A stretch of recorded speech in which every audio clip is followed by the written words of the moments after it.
everyone. Welcome to our November edition of the Higher Education Tableau User Group. We've got a packed agenda for you today. So we are going to start with our Meet community member, Nathan Hodges from Western Carolina, followed by our Parameter Pickle Party with Kacy Lawrence from Virginia Tech and Lisa Trescott from MiraCosta College. And then finally, we'll have our typical wrap up and chat with some breakout rooms. Does anyone have any announcements they would like to make before we jump into our agenda? Feel free to come off mute if you want to share any job openings, or you can also post them in the chat box if you don't want to come off mute.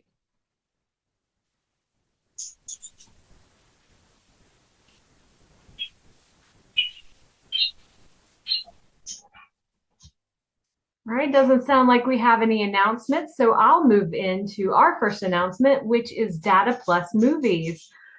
So you might have missed it. I've seen it on Twitter, I've seen it on LinkedIn, I've gotten an email about it, but if you did not, then you might have missed that Tableau just launched their Data Plus Movies Challenge. You can scan that barcode or click on the link that Roshi's putting in the chat box if you'd like more information. Or you can watch the movie trailer, because like any good movie, this challenge has a trailer.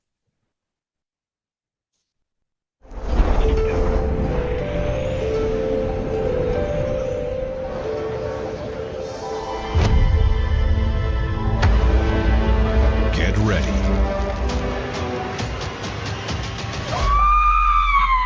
Relax, guys. It's just Tableau's Data Plus Movies Challenge. Enter the Data Plus Movies Challenge today. Create and share a viz that tells the story of the data behind the movies we love and get a free t-shirt. I saw somebody post this. They're super excited about this, and so am I. If you'd like to read up on the specifics of this challenge, there is a page with the full terms and conditions. The starter kit is a downloadable Tableau workbook, package workbook with all of the data and some example charts to get you started. But you don't have to follow their example charts. You can create something all your own. They also have some links to other dashboards done by people in the data fam so that you can see some examples of their work and get inspired. The submissions do have to be in by April 28th of 2024. And if you complete a submission and fill out the submission form, you could win a t-shirt as long as you get it done before that runs out. So those are only a limited supply. So the sooner the better. And we're also having a special Tableau Doctor session in December at our HETUG meeting. So if you are working on this Data Plus Movies Challenge and you have, come up against a wall and you can't quite figure it out and you want to bring your questions to the Tableau Doctor, just keep that in mind. All right, so one last piece of information about this Data Plus Movies Challenge is that they're using this data set for the Iron Viz Student Edition. So if you are or know any students who would like to compete in the Iron Viz Student Edition, you could potentially win an all-expense-paid trip to the Tableau Conference in 2024 and a $250 Tableau store gift card. Those submissions have to be in by January 1st, so there's still a little bit of time there. And if you have any questions about that, I do believe Roshni put that link in the chat as well. So good luck, happy visiting with your Data Plus Movies Challenge. And without further ado, we'll move into our Meet community member for this month. You might remember Nathan Hodges. He has presented a couple times before, including I think just last month. Nathan works in the IR office at Western Carolina University, which is nestled in the beautiful mountains of Western North Carolina, not far from me. His specialties are SQL and Python and Tableau, and he enjoys putting together various data sources, as we have seen in his other presentations. So, Nathan, welcome. If you'd like to start by telling us a little bit about yourself and describe your role and your team. I started my career in freelance So I did that for about 6 months to a year or so. I was essentially like a freelance data analyst until I got a real job with healthcare or with insurance at Western. And I've been there ever since. We have a pretty small team with a few programmers, one specializing in modeling, the other two, me included, doing more dashboarding, and we have a few others who work on course evaluations and uh, event scheduling and things like that. Had the pleasure of working with several members of your team too. They're a great group of people. So Yeah. the next question is, what type of data do you work with? So I actually started at Western in the budget office. And so for the first 2.5 years or so, I was mostly looking at finance data.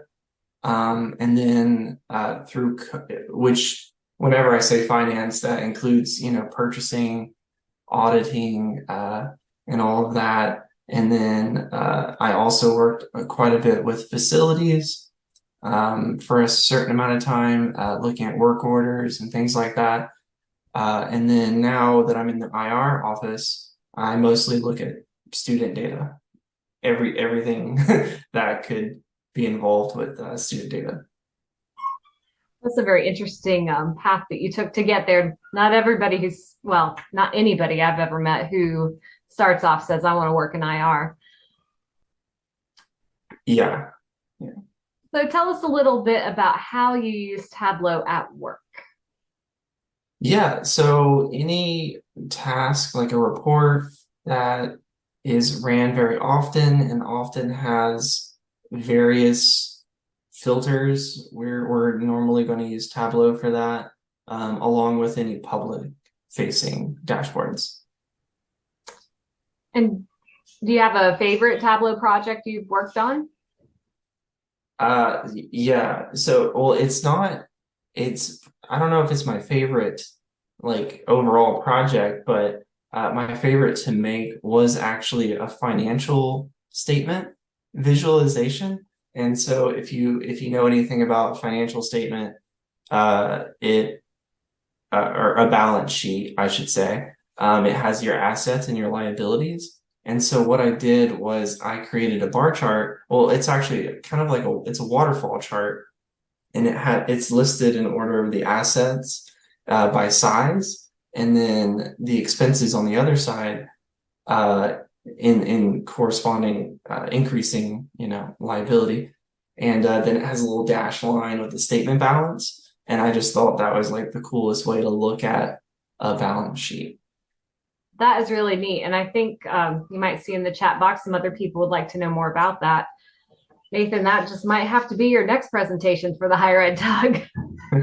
All right. So how long have you been using Tableau and how did you learn to use it? Yeah, that's a good question. So it's been a little less than 4.5 years. I started with data visualization using Python.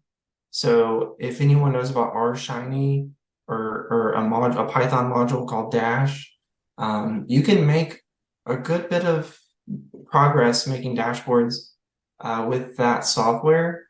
And then once I started working at Western, we used Tableau, and I think that's just been my favorite to use. I try to avoid making too many visualizations using Python now. I understand. Once you start using Tableau, everything else is just not as fun. Such a creative outlet. Yeah. So do you have a favorite Tableau feature? Oh, shoot.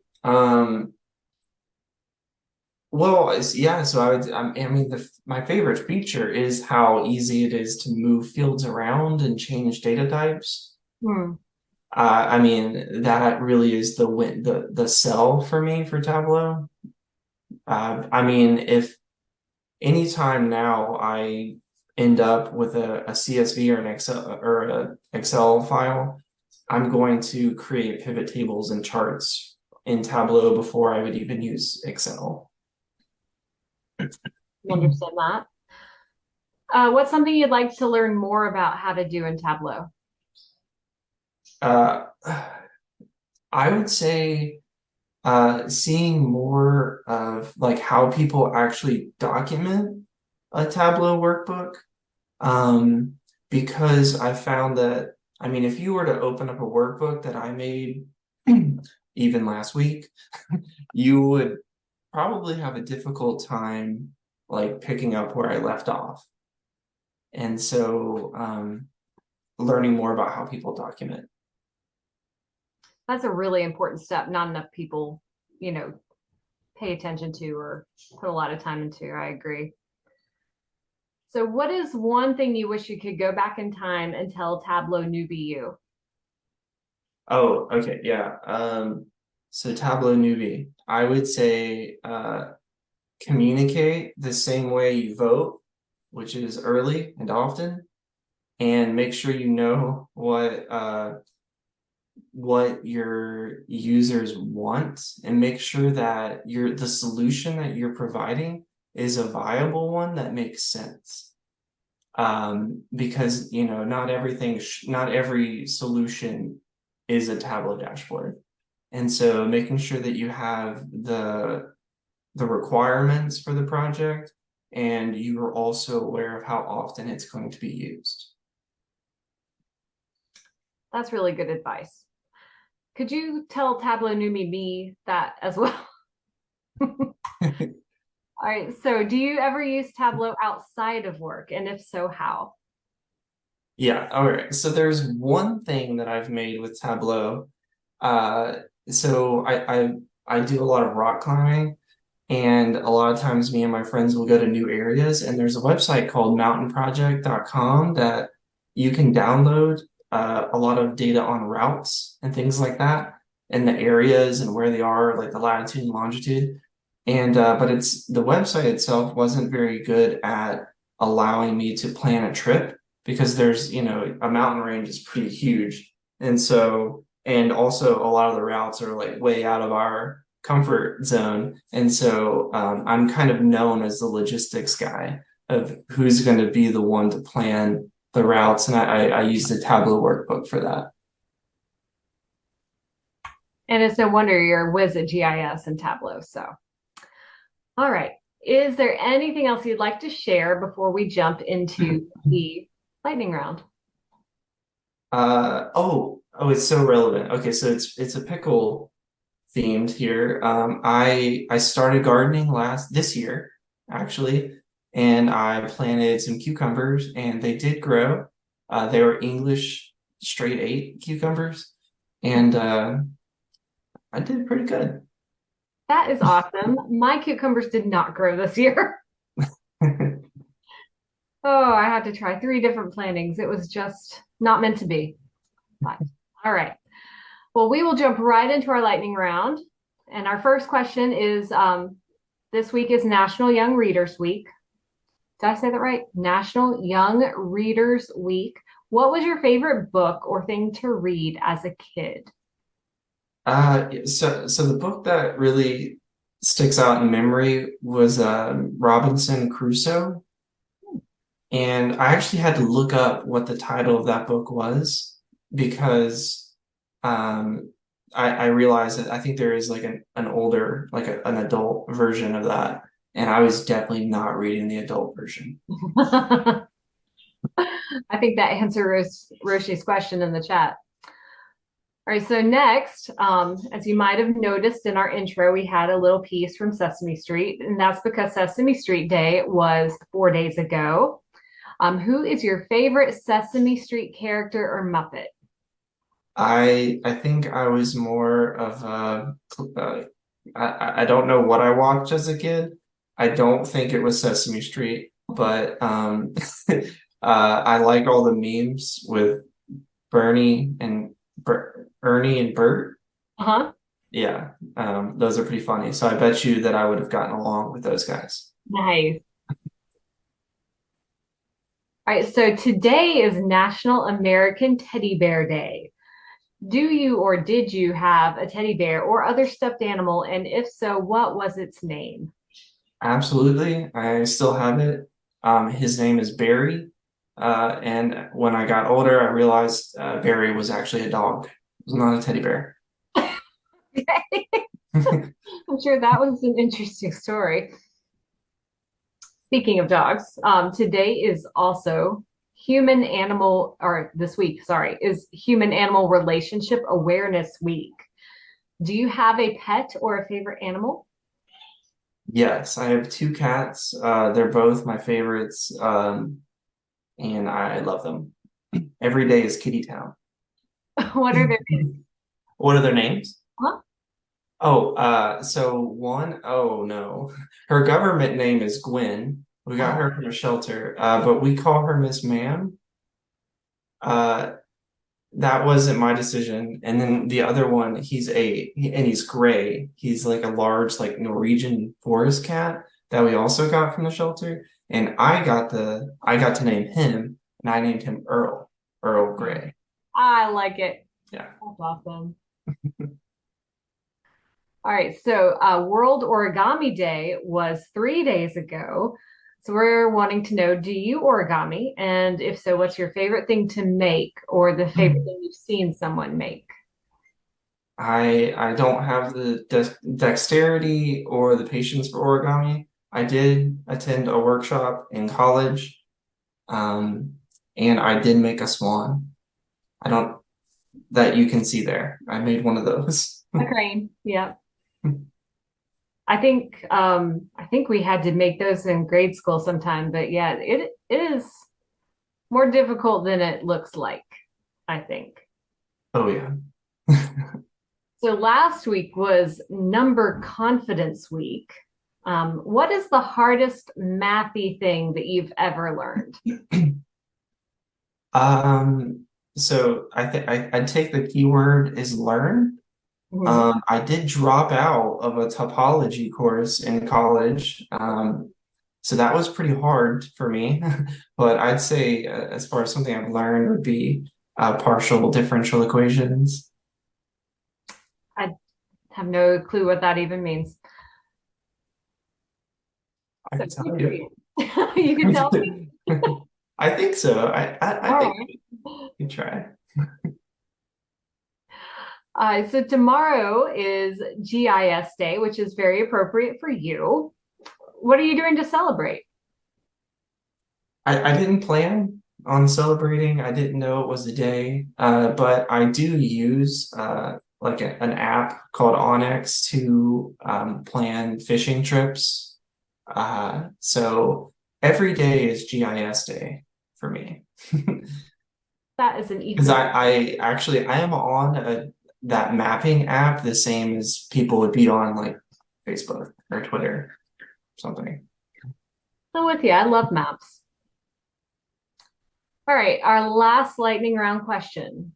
Tomorrow is National Clean Out Your Refrigerator Day. So be honest. What is the oldest or grossest thing currently in your fridge or freezer?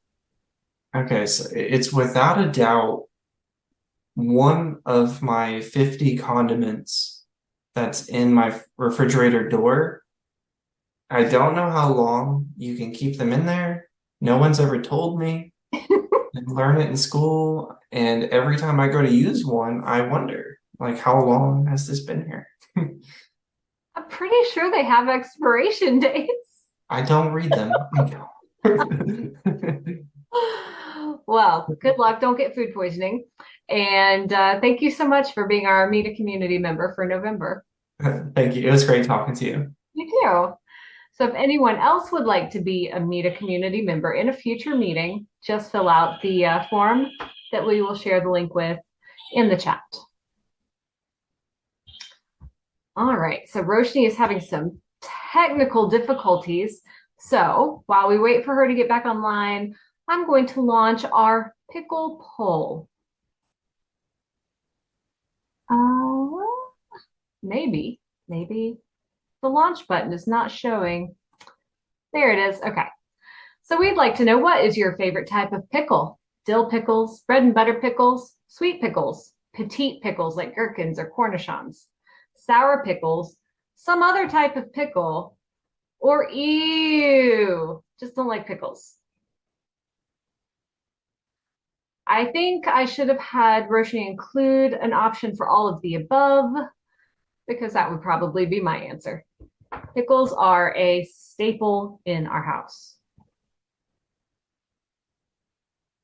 Ooh, fried pickles. I did forget about those. I like those too.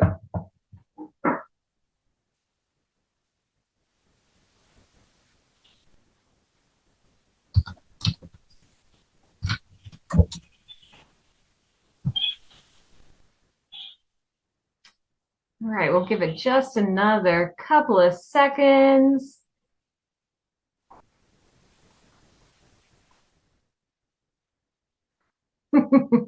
People are really, really adamant about their pickle opinions, I see.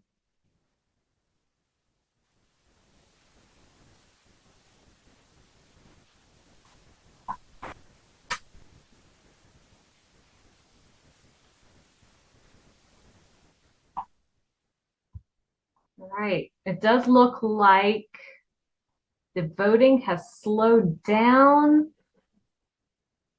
I'm going to go ahead and end the poll and share the results with you. So now we can see that dill pickles are the most popular of all pickles. All right, so Roshni is still having some technical difficulties, so I'm going to turn it over to Andrew to introduce our first Parameter Pickle Party presenter.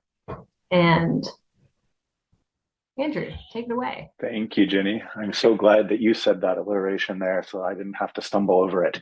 I'm pleased to introduce Kacy Lawrence from the Virginia Tech Graduate School. She's the Director of Assessment Strategic Data Initiatives. At the grad school, she partners with the university's institutional effectiveness and strategic analysis offices to develop strategic and operational data solutions. She's a subject matter expert related to graduate student data and consults with various committees and project teams across the university who need information about the graduate student population. Kacy's used parameters in a number of different ways, including switching between different types of visualizations on the dashboard and displaying different columns in a table type view. So with that, I will turn it over to Kacy. Thank you for presenting with us today, Kacy. Yeah, thank you for that introduction, Andrew. I'm going to go ahead and share my screen.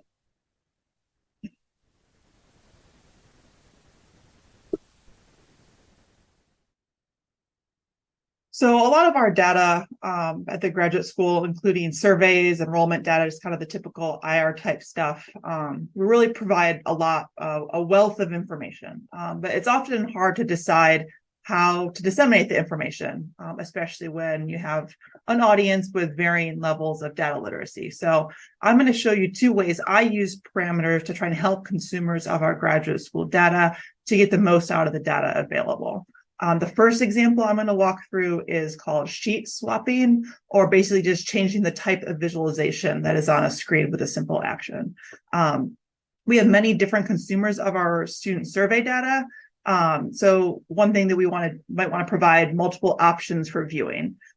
Users with more advanced levels of our data literacy or experience with data visualizations, they might be fine with a more complex visualization like divergent bar chart, or we use funnel charts in our admissions data, but other people might just really want to get to the point. Tell me what I need to know, keep it simple.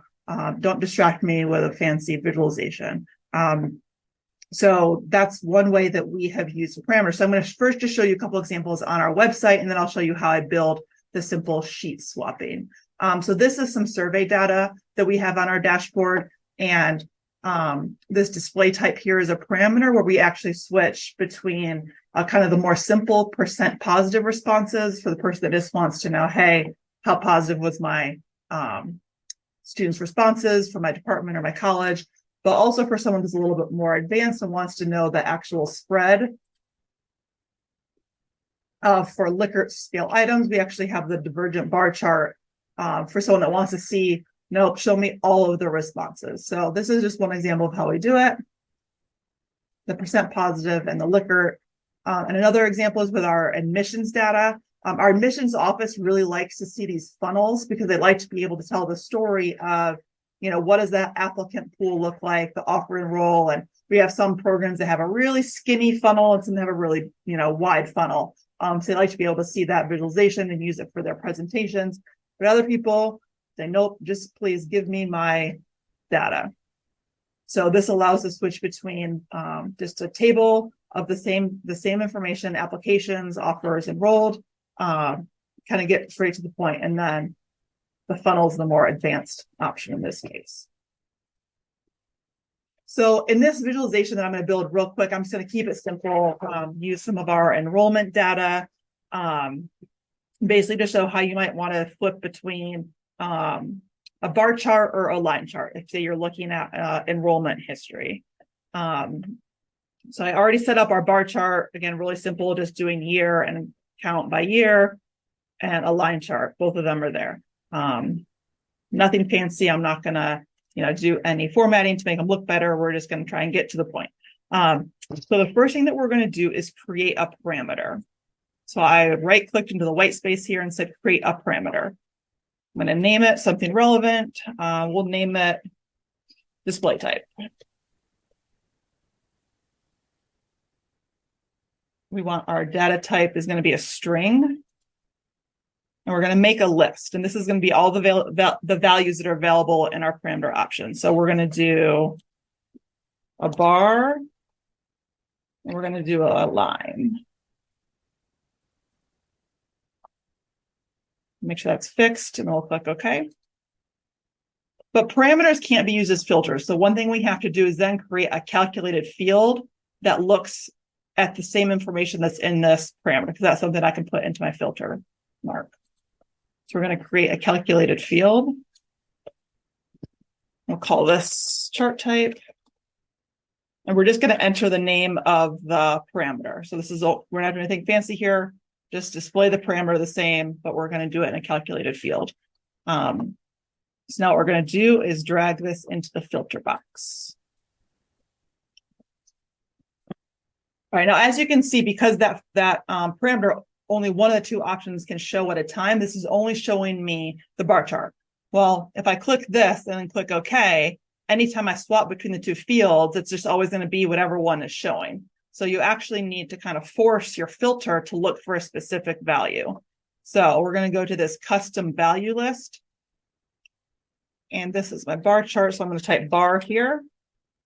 Make sure you click this add button. I forget to do this frequently, and I don't understand why it doesn't work. So now you've got bar here.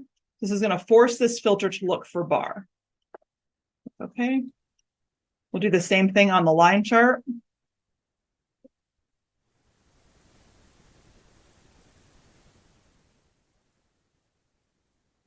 Add it. Okay. So go back over here. Let's make sure that we show our parameter. In this case, I want it on the bar. Now, if I change this to line, the bar chart is no longer there. But if I go over here to the line chart shows. And similarly, turn that on and off. So what you'd want to do, though, is you're going to use these together in a dashboard. This is going to allow you to basically put those two charts on top of each other and then use the parameter to select which one is going to be showing at a time. So I'm just going to put a quick title here.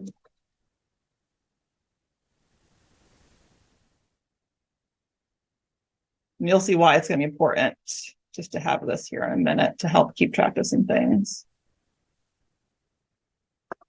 Okay, so I'm going to use a container. And what I'm going to do in this container is I'm going to put both of those sheets within the same container. Make a vertical container.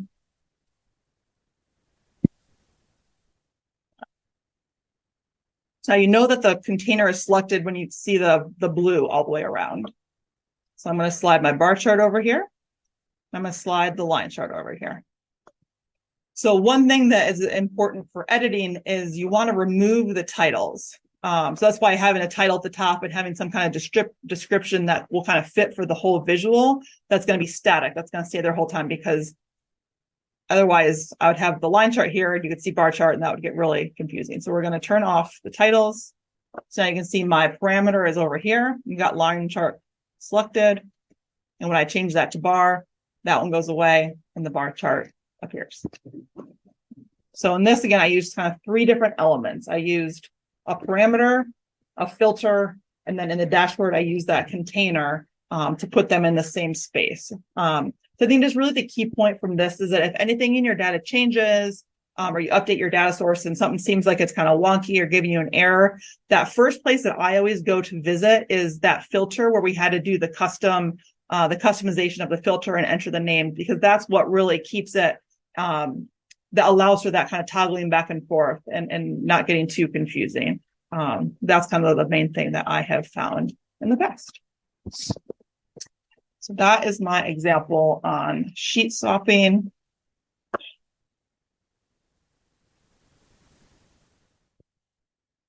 So another thing that comes up a lot with our consumers of our data is that they want to make comparisons, usually across, social, demographic groups, degree levels, and using filters one at a time kind of can get messy if someone's trying to download the data or put it into an Excel spreadsheet. So that can be kind of tedious. So I wanted to help find another option that would reduce the need to go through each filter option, track in an external spreadsheet, that kind of thing.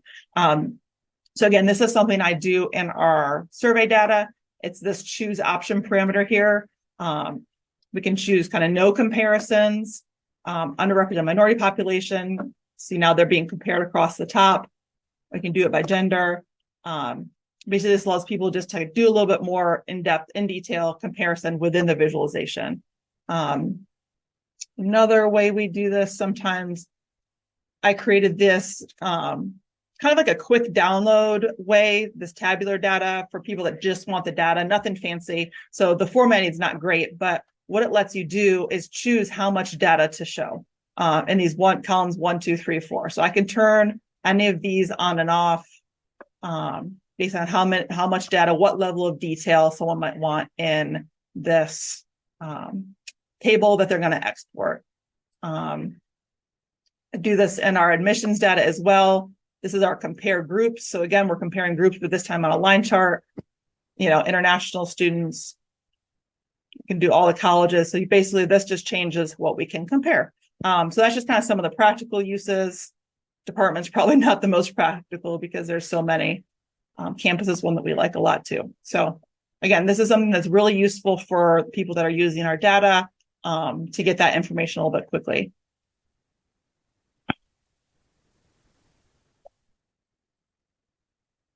All right, so again, I'm going to try and keep this example really simple and just do this with a table, kind of like the tabular data that I showed you. So the first thing we're going to do is create the parameter.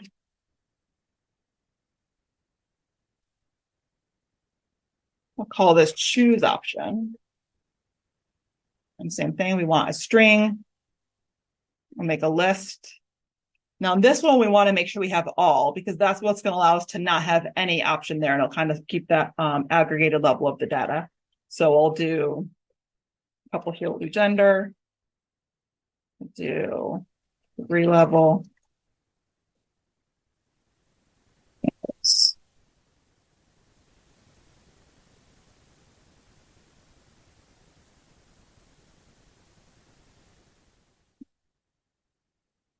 So there's 5 categories that we might want to compare. Looks good. Okay. So now we're going to create a calculated field because this is what's going to go in our column here. So this is going to be a little bit different. So instead of just putting the parameter here, I'm going to actually make some logic. So we'll call this category.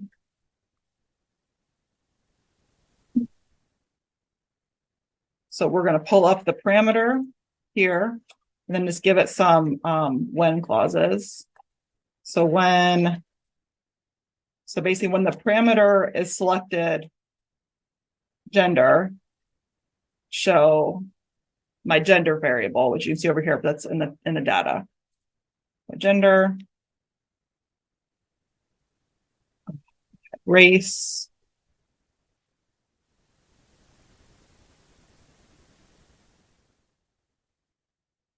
level. You really just want to make sure that when you're typing these strings that it's exactly how you wrote it in the parameter.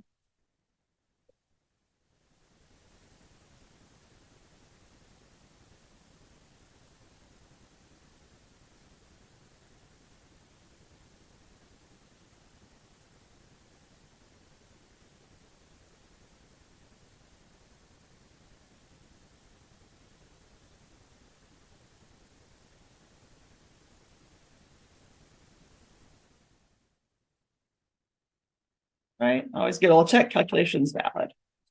Okay, so now I'm going to drag this calculated field up to my columns.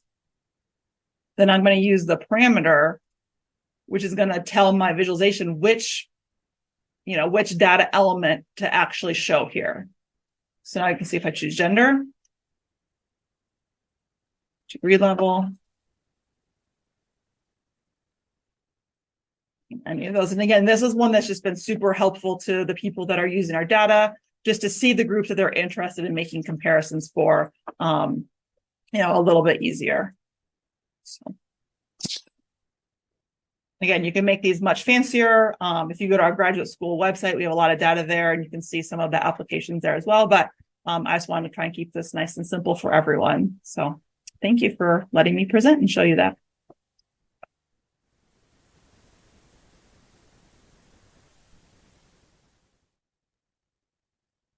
Thank you so much, Kacy. Those were some great examples. There was a question in the chat, Kacy, about whether you'd be able to share the workbook that you demonstrated today. Yeah, sure. Yep, I can do that. Sounds great. Thank you so much. All right. So next up, we have Lisa Trescott from MiraCosta Community College and MiraCosta College. Sorry, Lisa. And also the leader of the California Community Colleges Tableau user group. So if you haven't heard about that group, it's worth checking out as well. Lisa is a research analyst at MiraCosta College, where she supports the efforts of the college's student equity and achievement programs. She's been using Tableau since 2017 and was an Iron Viz global champion in 2021. And I picked off my own sentence. And she leads the California Community Colleges Tableau user group. So with that, I'm going to turn it over to Lisa, who is going to present on pickles and parameters. Thank you so much for having me at the Parameter Pickle Party. I felt like a really big deal getting invited to this, so thank you. I'm very excited to be here. I am going to kind of piggyback on Kacy's presentation. She gave you a kind of an intro to parameters, and I'm going to show you kind of how to enhance them with parameter actions. To put it mildly, I'm obsessed with parameter actions. I have probably double-digit parameter actions in all of my dashboards and workbooks. It's kind of ridiculous. They're really my bread and butter. So I hope that by the end of this presentation, you will share that love and obsession for parameter actions. So in terms of what we're going to be talking about today, first I'll start things off with telling you what is a parameter action and why I love them so much. We'll take a look at some use cases. Then I'll go into actually how you create a parameter action, and then we'll jump into Tableau and I'll do a live demonstration of building one out. So what is it? What's a parameter action? So as you saw in Kacy's presentation, when you create a parameter and you add it to your dashboard, Tableau gives you some native default input values, right? You can use the drop downs like Kacy was showing you, or if you have an integer, you might have a slider, or you might allow your user to type something in. And those are just kind of the things that Tableau defaults to.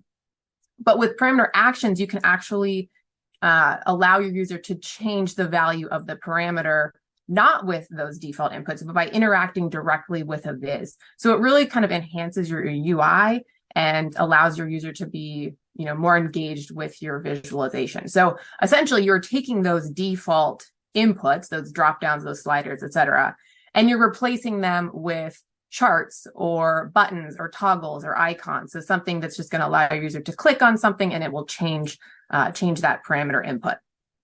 So what that kind of looks like, here's an example of a drop down that Tableau would create for a parameter. I've created one for a different service type. So these are service types that might be rendered in a counseling department. So we have counseling appointments, education plans, orientations, and then the line chart is changing which service is included in it below. And if you notice, the bands at the top are getting underlined depending on whether or not they match what's in that parameter.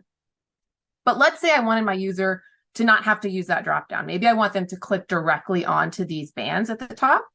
So you can achieve that with a parameter action. So instead of having to use that dropdown menu, now a user can click directly on a viz or a sheet in your workbook that will change the input for that parameter.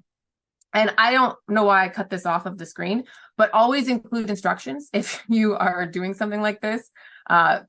You'll see, I'll share my workbook out at the end, but there are instructions at the top. So make sure when there's something like this that you're telling your user, hey, click on a band to change the service type that's shown in the line.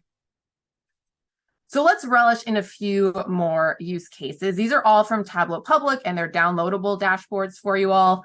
And I think that they're probably ones that are going to be pretty pertinent, and they're ones that I use quite often in my work at MiraCosta and also in my Tableau Public work. But the first one is from Priya Padam. This is her Superstore dashboard. And she's created a metric swap parameter, just like Kacy showed you how she was swapping out the different demographic variables. Here, we're swapping out different measures. So Priya has created these buttons that when you click on them, they change the measure from sales, profit, and orders, and change what's being displayed in the other charts. This is an example from Zach Geis, where he has kind of like this tabular look and feel, where you click on the different date part and it changes the level of detail that's being displayed in the line chart below. And we're actually going to create something kind of similar. Instead of using date parts, we're going to use different term types, so fall, summer, spring terms. So we'll get to that when we do our demo. This example is by Kevin Wee, who just recently, I think either last month or the month before, just gave a presentation at this TUG.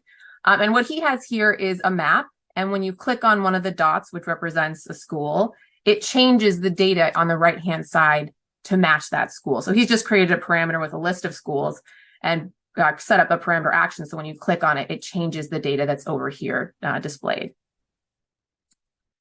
This is an example that I put together. We ran a survey for the California Community Colleges Tableau user group, so just a little cross promotion. But we did a survey to get feedback from our users, and then we put it together in a dashboard. And here we've got a chart swap parameter set up, and the user can control the chart swap when they click on these different kind of like menu options. So when you click on one, it changes the chart that's being displayed over here on the right for that specific question. And then the last example I have is of this toggle button. This is also one that I created for the Seattle Tableau user group quite a while ago. But essentially, we've got this toggle at the top that's including and excluding a specific type of grade. This is not MiraCosta data, but something that was problematic for us at MiraCosta was these excused withdrawals that during the pandemic, we just administered in mass amounts, and they were really skewing our data. So we wanted a way to allow our users to bring that grade in and out. And what we ended up doing was adding a toggle similar to this on our dashboards. But I've also used toggles for things like switching between applicants and enrolled students. I've seen it used to switch between dark and light mode. So you can really kind of do a lot of things with toggles. So how do you create this? There are a couple of basic steps to follow when you're doing this, and I've put them together on this little recipe card. So the first and foremost, to add a parameter action to something, you actually have to have a parameter. So you can't add an action to something that doesn't exist. So step one is create your parameter. Step two is then to use that parameter in your workbook. Just like Kacy showed you, a parameter basically doesn't do anything until you tell Tableau what to do with it. So all the examples we use today are going to be using that parameter in a calculated field, but you could use it in reference lines or filters or however else you want to use it. And then those are the steps basically for just any parameter. When you do a parameter action, the third step is then going to be, you have to create a sheet that's going to control that parameter. So whether that sheet looks like buttons or a toggle icon, or it's a chart itself, this is where you really start to add that interactive piece. So you're creating a sheet to act as the input for your parameter. And then last, you're going to set up your parameter action, which I'm sure kind of sounds like just finish drawing the owl, but I promise I will pad that out. I will tell you how to actually implement the action. So these are the 4 steps that you need for your parameter action, but there is a fifth, what I'm going to call secret ingredient that I will talk about. I just wanted to preface it here, that I add to almost all of my parameter actions. It's not strictly necessary to make the parameter action function, but it really helps with the user interface. So I'll just keep in mind that there's going to be a little extra step at the end of this. So let's jump into the piece that kind of starts to deviate from just creating a parameter, and that's creating the sheet that controls it. So if we look back at that example of those clickable bands, this band, these bands up at the top, it's just a sheet in Tableau. So it's a sheet called service bands. It looks like this. It's just the bands for the different types of services. And then there's this little underline made with a Gantt chart underneath it if it's selected. And so once you put that on your workbook, then it's accessible to use as your sheet for your parameter action. And then we're going to go ahead, once you have that source sheet on your dashboard, we're going to set up the actual action. So to do that, when you're on your dashboard, you would go up to dashboard on the toolbar, go down to actions, and then you're going to get this pop-up, and you have several different actions to choose from. We're going to choose change parameter. And then this is the interface you would get. So let's zoom in on this. And I'm going to walk you through the different inputs, all the menu inputs, and then we'll take a look at what that looks like for the service bands example that I've been showing you. So first and foremost, be kind to yourself. Please name your actions. If once you get to the point like me where you're adding double-digit actions to your dashboards, you're going to really kick yourself if you don't name them. It's going to be really hard on you and anyone who inherits your workbook, like Nathan was talking about, to troubleshoot an action or figure out what's going on if you don't name them. So make sure you give them a name. Then you need to tell Tableau what your source sheet is. This is the sheet that we created in step 3 to control the parameter. So this is what the user is going to be interacting with to change your parameter value. Then you also have to tell Tableau what your user is going to do to that sheet. Are they going to hover? Are they going to click? Are they going to use the menu option? So you need to tell Tableau what the user interactivity is going to be on that source sheet. Then you have to tell Tableau what your target parameter is. What parameter are you going to change? This is the one we created in step 1. And then you need a source field. This is the value. This was really hard for me to grasp when I was first learning parameter actions. This is the value that's going to get sent to the target parameter when your user clicks on that source sheet. So the field has to be on the source sheet. Otherwise, Tableau is not going to have anything to send to your parameter. It's not going to know what value to change the parameter to if you don't have a source field. So it has to be used on the sheet, and then will get piped to the parameter. And then lastly, we have clearing behavior. So essentially, when your user clicks off of your source sheet, what's going to happen? Almost all of the time, I just leave this as keep current value, right? That just means that it's going to stay whatever the user just clicked on. But there are some times where you may want to set the value to something else. Those examples are a little bit more advanced, and we're not really going to talk about them. But just so you know, you could change the value to something else when the user clicks off of it. So this is what all the menu selections look like for that clickable band example I've been showing you. We've named it. We've named our action. We've defined the source sheet, so the sheet that the user is going to click on. We've told Tableau we want the user to click, and we've defined the target parameter and the source field, and then the clearing behavior. So what all of these different menu options mean in plain old English is this is what you're telling Tableau. You're saying when the user clicks, right, when they click on the service bands sheet, you're going to send the service type field to the service type parameter. And then when the user clicks off, you're not going to do anything. So that's kind of the plain English interpretation of all of these different menu options. And so here, I want to pause. I want to make sure. I have a really hard time monitoring the chat when I'm presenting. So I don't know if there's been questions. I just want to check in and make sure there aren't, because we're going to jump into Tableau after this. So I'll just pause here. Okay, I'm not seeing anything.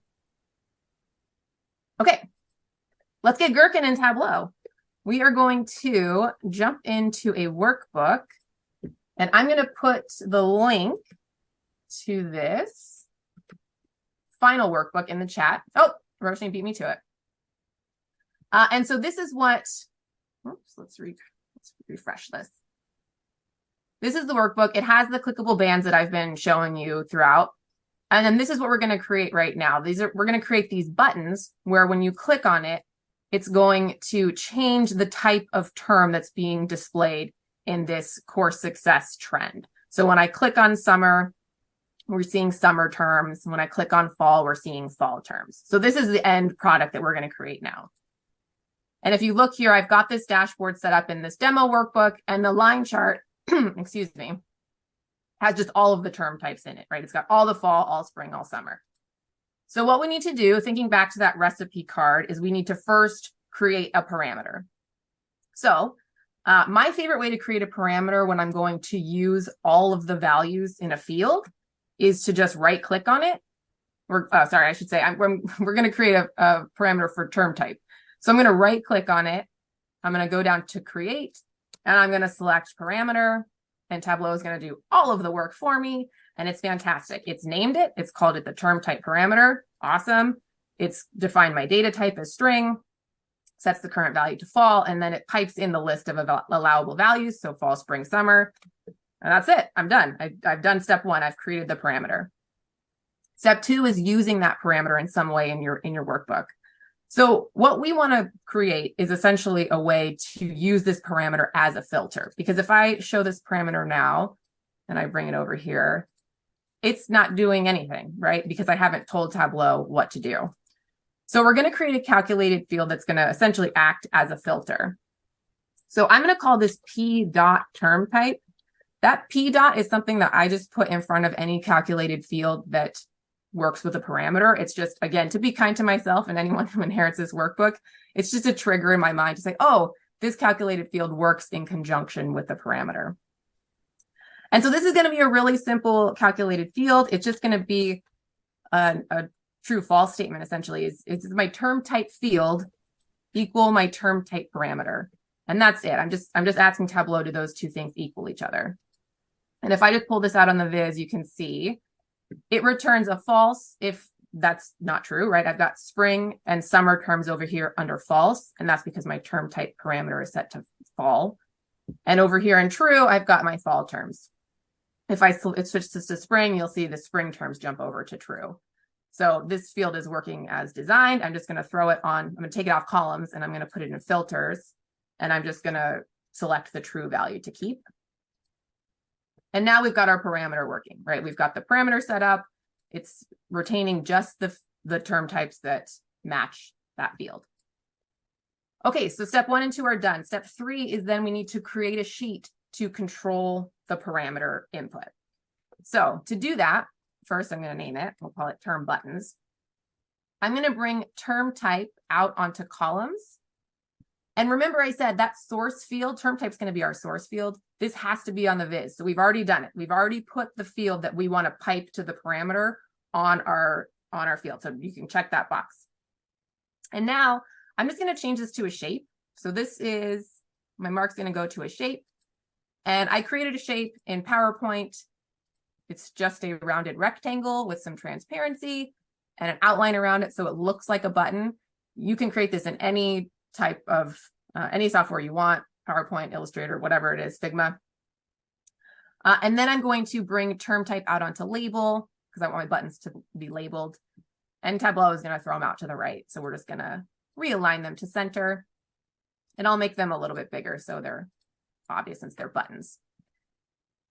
The other thing I showed you on that final product is that these buttons were changing colors when I clicked on them. So to achieve that, we're just going to put that p.term type onto color.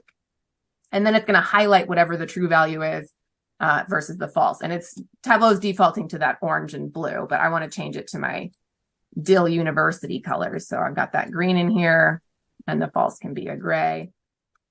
Perfect. So now we've got our buttons looking like buttons. I'm just going to clean up the formatting a little bit. I'm going to right click and uncheck show header. And then I still have some row dividers. So let's take those off as well. Bye row dividers. And then I'm going to bring my button size up just a little bit because it looks weird on here. They look big on here, but when we put them on the dashboard, it's not going to look big. So let's drag those term buttons out, and we're going to hide the title, and we're just going to smush them down a little bit. And then I'm going to show you the drop down option for the parameter so you can see it. Let's float it out here. So you can see right now, if I click on these buttons, nothing is happening. And that's because we haven't done the 4th step, which is actually set up the action. So defining this as the source sheet and telling Tableau to change the parameter. So let's do that. Let's go up to dashboard and actions. And then you get that little pop-up. It says, what kind of action do you want to add? And we're going to add a change parameter. And this is that interface that we just looked at in the PowerPoint. And first and foremost, we're going to name it. We're going to name it select term. And now we want to define the source sheet. Well, the source sheet is what we just created. It's those term buttons, right? This is what the user is going to interact with. So just make sure that's the only one selected. Tableau defaults parameter actions to run on select. So that's perfect. I want the user to click on it. The target parameter is the one that we created for term type. And the source field, like I mentioned before, is term type, right? So we're gonna send the term type field to the term type parameter when the user clicks on the term buttons. And then we didn't do anything with the clearing behavior. We're just gonna leave it when the user clicks off of it. So we're gonna click OK and OK. And now when I click on this, it's working, right? We're changing the term type based on the buttons. So we're clicking the source sheet and it's changing the parameter. You can see it's changing it in the dropdown. When I click on fall, it's changing to fall. When I click on spring, it's changing the parameter to spring. But what is the dill? Because we've got some weird highlighting behavior here. And this was really frustrating to me when I first started parameter actions, because I would set all this up and I would think, great, it's going to look like buttons. And then it would look like this. And I didn't want it to look like that, right? What I wanted it to look like was this. When you click on the button, it doesn't do the weird highlight. It just keeps that green color that I defined before. This is where that secret ingredient is going to come in. And I'm going to put another link in the chat. This is a link to a blog post by Brian Moore. He's a Tableau visionary. He's kind of in a league of his own. He's amazing. If you ever look at his Tableau public profile, he uses parameter actions even more than I do. He's amazing. The stuff he creates is just mind-blowing. But he's got this blog post where he talks about 3 ways to essentially hack Tableau and make it stop doing this weird highlight. The technique that I'm going to show you is what he calls is the filter technique. He does outline 2 other ways to do it, but they're not my favorite because they don't always work with every mark type. This technique I'm going to show you works with every single viz every single time. It's just a little cumbersome, as you'll find. There are some extra steps that you need to take, but we'll work through it. So I will just say your parameter action piece is done here, but I didn't want to show you this and leave it with kind of this weird user interface without showing you how to kind of clean it up. So let's do that.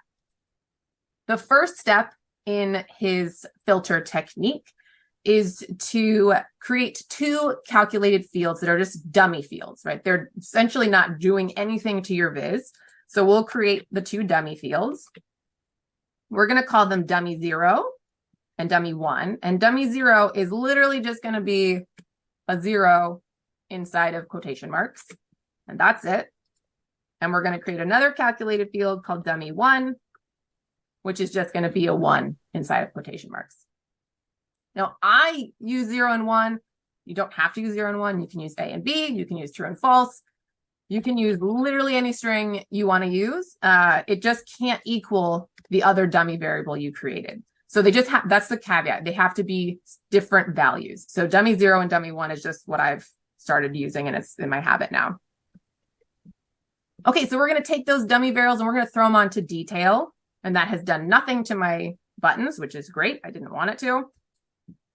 And now the secret ingredient that we're going to add is a filter action. We're going to create this weird hacky workaround with a filter action to get rid of that highlight. So again, we're adding an action. So we're going to go up to the same way we created the parameter action, but this time we're going to create a filter action. So don't select change parameter. We're going to select filter. And we get a very similar interface to what we had with the parameter action. Again, we're going to name it. We're going to call this deselect term because now we're creating, like I said, like a hack to unselect the sheet that we just clicked on. So just like the parameter action, the source sheet is your term buttons. So that's the same. I don't know why Tableau has a different default run action for filter actions versus parameter actions. It drives me crazy. But this one you have to physically change to select. So we're saying we're going to run this action when the user clicks on the term buttons. And now we're going to create kind of this weird snake eating its own tail circular reference thing to hack this. And so the source sheet and the target sheet are both going to be term buttons. We are filtering term buttons on term buttons. And I should also say, I wish that I knew why this worked. I hate presenting something that I don't actually understand the mechanics of. But if you read through Brian's blog, he also doesn't know why this works. It's just like this weird hack that the community has come up with that is just like this known thing that works. And I don't know that anybody knows necessarily why, but it essentially just functions to reset your viz. So that being said, we have defined the source sheet and the target sheet as term buttons. Now those dummy variables come into play. We're going to filter dummy 0 by dummy 1. And this is why the two can't equal each other, because we don't want them to do anything. If it's because 0 and 1 don't equal each other, they're going to have no effect when they filter each other. So almost done. The last thing we have to do is set the clearing behavior. And you have to select show all values. Otherwise, your viz is going to disappear. So this is the secret ingredient. It's this, like I said, this very cumbersome filter action hack. But the reason I wanted to show it to you is because we didn't really have an issue here other than aesthetics, right? It kind of created this weird highlight. But there are other instances, like with that toggle button, where users are going to have to click something twice in order to actually get the parameter to fire. And that's kind of a wonky interface, right? If I had to click my alarm toggle twice on my phone, I would oversleep every day, right? So it can create aesthetic problems, but also functional problems. So once we apply this filter action, you'll see that that wonky highlight is now gone. And we have this nice, clean button interface that's working to change the parameter. And it's the UI that we want. So like I said, the parameter action doesn't require the filter action piece, but I didn't want to not show it to you because I think it's an important part to this. So I do have one more example. I don't know how people are feeling. If we want to do one more, if there's time to do one more, I wasn't sure where we would be on time at this point. So, one more. Okay. All right, I will brine it. All right, so the other example is a chart swap. So just like Kacy showed you when she swapped out the bar and the line, we're going to do that with these icons. So instead of having a user do the drop-down menu, we're going to click an icon and it's going to change the chart type. So I already have that parameter set up in here. Again, just for time, I wasn't sure where we were going to be. So you can see I've got the drop-down in here. I've got it set up to change with the trend, the detail, and the map. And I've already created the parameter as well. So I will take a look at it. We're going to right-click and edit it. And this is different than the other example. One, I've created an integer parameter. The reason I've done that is because Tableau actually processes integer parameters faster than it does string parameters, which is not really an issue in this workbook, right? It's a tiny little fake data set, but we have some huge data sets at MiraCosta. We have dashboards that get really weighed down with, LODs and really complex calculations. And so anything you can do to increase processing speed is going to be helpful. So this one's set up as an integer. I could have set it up as a string, but for those reasons, I did an integer. And the values I've put in here are just 1, 2, and 3. And they correspond to a map, a trend, and a detail. If I had a fourth chart type, I would just type 4. And then because we're using a parameter action, you don't necessarily have to change the display as, but maybe you had a bar chart, you could map it onto a bar chart. So I'm going to remove that because we don't have a bar chart. That was just an example. So the reason this is kind of different than the one I showed you is because I created a parameter before based off of the term type field that already existed in our data. Same thing with the clickable bands. We had a service type field. I know you didn't see that, but we had a service type field. So that data was already in our data set.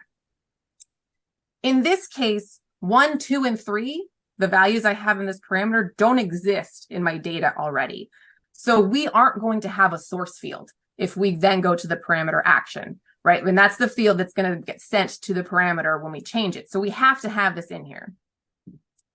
There are multiple ways you can put those values in. I'm going to put a link in the chat to a video by Andy Kriebel. He's going to show the method that I'm not going to show, where essentially you just create these variables in Tableau. The reason I'm not showing that one is because when you do it all within Tableau, you have to create parameter actions for each one of your chart types. And I don't want to do that. I want to bring in an extra data set. So that probably sounds crazy, right? Like, oh, bring more data in, but it's really simple. We're going to create an Excel sheet and we're just going to make it look exactly like those parameter values that I showed you. We'll call it chart ID and chart type, and we'll put values of 1, 2, and 3, and we'll call it map, trend, and detail. This is it. This is going to be the extra data set that I bring in so that I can use this chart ID as a source field. So I've already actually brought that in, again, just because of time. And so what we need to do is step 3 on our recipe card. We need to create the viz or the sheet that is going to act as the input for the parameter. So let's I'll just show you, bring chart ID and chart type out. So now we have this look just like that parameter value, right? The 1, 2, 3 map, trend, detail. So we've created this, and now we just have to map these onto some icons. So I'm going to change this mark type to shape again. And I'm going to bring chart type down onto shape. And again, these are just icons that I created in PowerPoint. So we're going to map detail onto this little detail looking one. The map's going to go to the map icon and the trend will go to the trend line. And now we've got these 3 icons that correspond to our chart types. Chart ID is on our view to act as a source field. So we're all set there. Now I'm going to clean this up. I'm going to hide the header here. And I'm going to get rid of these row dividers. So we'll go to format and get rid of those. And then one last piece is I had these icons changing color, just like we had the term buttons changing colors. We had the icons changing colors from green and gray. So we need a calculated field to do that. It's going to look just like the calculated field we created before. I'm going to call it p.chartType. And we're just going to say, does my chart ID equal my chart swap parameter? So we're just going to get a true false like we did with the term type. And we'll click OK. And then we'll use that on color. So again, we're going to get the orange and blue. We'll just change those to the Dill University colors, which is green and gray. And we'll name this. I almost forgot to name it, my cardinal rule. So now when we go back to this dashboard, we can just bring the chart icons on, and we'll hide the title. And we'll get rid of all these extra legends that came in. And we'll set up the action again, just like we did before. So go up to dashboard and actions. We're going to add a parameter action. And we're going to name it. We'll call this select chart. And the source sheet is what we just created. It's the chart icons sheet. So we're going to uncheck the line, map, and table. We're going to run on select. The parameter we're changing is the chart swap parameter. Notice that this one's an integer, so it's got the little pound sign or hashtag next to it compared to the string ones we created before with ABC. Just notice that. There's nothing really exciting to say other than just notice it. And then the source field is going to be the chart ID, the field that we specifically brought in with that Excel sheet to use to send to this parameter. So again, plain English, when the user clicks on the chart icons, send the chart ID to the chart swap parameter. And we're going to click OK and OK. And now these icons will work to select or to swap out your charts. And I don't know that you all want me to go through the secret ingredient again because it's a little bit long. If you do, I can. But you would want to add that filter action again to kind of clean up this interface. Oh, Erica wants to know what the data model looks like. So this was the data model for the charts, or which data model?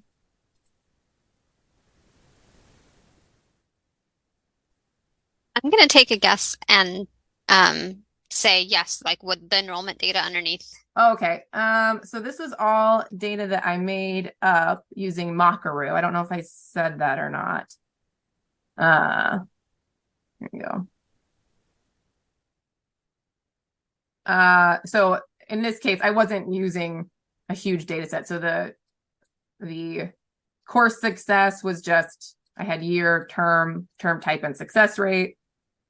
For the services, I had different counts based off of the different service types for each month and each term. For the map, I just had states and counts. Yeah, so this does not look like any kind of data that I have at MiraCosta. This was just for the purposes of creating charts, kind of dummy charts for the presentation. So I think that's what you're asking about. I think you mean dilly charts. Oh yes, dilly charts. Are there any other questions that I missed in the chat, or anything else that folks might be confused on?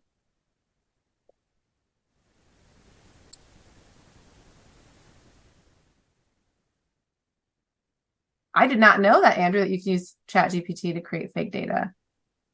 I'm gonna have to do that. Yeah, it's worth looking at. Yeah, definitely. I've made some good strides with it. Okay, great. Well, I'm going to stop sharing. If anyone has anything else come up, I'm happy to answer any other questions. Great. Thank you, Lisa. Thank you, Kacy. And thank you, Nathan. That wraps up. I feel like I need a pickle pun there, and I don't know what that pickle pun is. But that wraps up our session for today. Like always, we want to know what you guys thought of today's presentations. So please let us know by filling out the feedback form. We also want you to register for the December HETUG, which is in about a month or so. We're going to meet one of Lisa's co-conspirators in the California Community College's TUG, Sam Homier, who's one of the co-leads there. Lauren Hartman and David Lishka are going to share a little bit of their experiences with the data management add-on, which a few of us have asked about, have heard about, and may not know much about. Because it is holiday season, Ginny is going to share her newest holiday Mad Lib. I can't wait for it. And then we're going to spend the rest of the time in a Tableau doctor session. So if you have things that are really bugging you that you can't like figure out or have just been like looking at and want help figuring out, just bring it to the TUG and we're all going to like group solve. And the Mad Lib is going to include dynamic zone visibility, which I think came up a few times in the chat. So that's going to be great. If you have any Tableau doctor things you want to talk about, feel free to let us know, the HETUG leads know, via Slack or email, higheredtug@gmail.com. You can always bring something even without letting us know. And finally, we are always looking for presenters, so fill out the presentation form if you want to present. And yes, the link that I just put in the Slack is different from what's on the screen, but they both should go to the same place. We're excited about a couple things coming up. So in 2 weeks to the day, the Massachusetts Higher Ed TUG is working with the MIT TUG to bring some presentations from Tableau about data management add-on and Tableau Pulse, which is Tableau's GPT/AI tool. It's going to be probably kind of salesy, but we're going to have that opportunity to ask questions that are specific to higher ed. So if you can come in person, great. If you can't, there will be a virtual option as well. Just be sure you register with the link that is in the chat. And don't forget about the Data Plus Movies Challenge. Again, that link is in there somewhere in all of the chat as well. T-shirts will probably run out, so enter soon because, everyone wants a free t-shirt except for you guys who are in government schools. I'm sorry. You can enter, you just can't get a t-shirt. We did confirm that with the Tableau folks during the meeting. So as always, thank you everyone for presenting, for coming, for asking your questions, for leaving comments in the chat.